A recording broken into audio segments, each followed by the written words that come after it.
The Chair notes the presence of our colleagues from the Full Oversight and Government Reform Committee, and we appreciate your interest in this topic and welcome your participation today. I'd like to ask unanimous consent that all members of the Committee on Oversight and Government Reform be allowed to fully participate in today's hearing without objection. So ordered.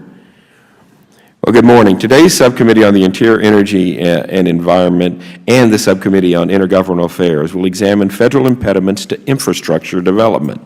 Numerous reports over the last decade have documented how burdensome environmental regulations have delayed, if not completely derailed, important infrastructure projects. Today, we'll explore where these regulations have gone wrong in the hopes that we can pinpoint solutions that benefit American infrastructure and development.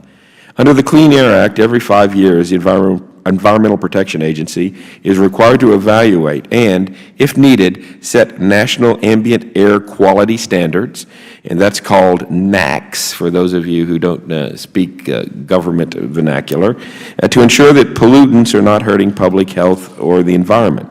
Currently, in my home state of Texas, we've got 2 regions, Dallas and Fort Worth, that are classified as being in non-attainment, which means they don't meet current standards for NAAQS. Because of this, the State Department of Transportation and metropolitan planning organizations located within these 2 regions are obliged to comply with transportation conformity requirements. Failure to do so can result in a loss of federal highway funds for those counties, along with many other issues associated with being in non-attainment. Conformity requirements entail additional analysis to determine how a potential product could impact air quality.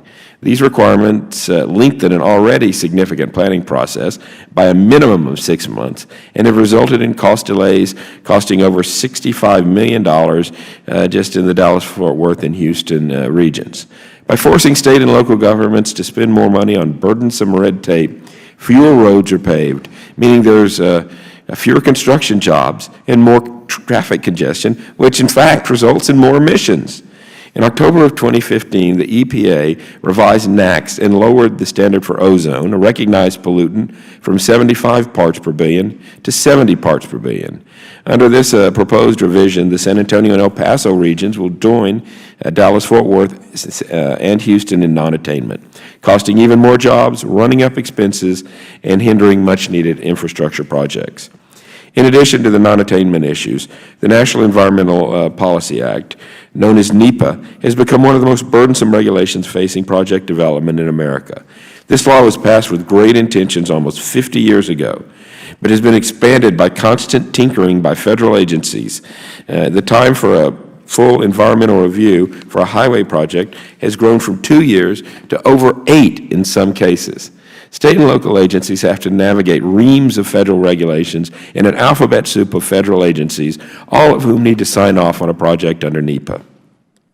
If they're able to make their way through the process, they often get the added joy of a lawsuit from an opponent, often an environmental activist group, or a not-in-my-backyard group who wants to stall the development or stop all development. While I've addressed highway infrastructure projects, rail, airports, pipeline, oil and gas development, and private sector development all face similar burdens. We have to find a way to stop this paralysis by analysis and get America building again while still protecting our environment. So that's my opening statement, and I'll now recognize our ranking member, Ms. Plaskett, for the Subcommittee on the Interior, Energy, and Environment for her opening statement. Thank you very much.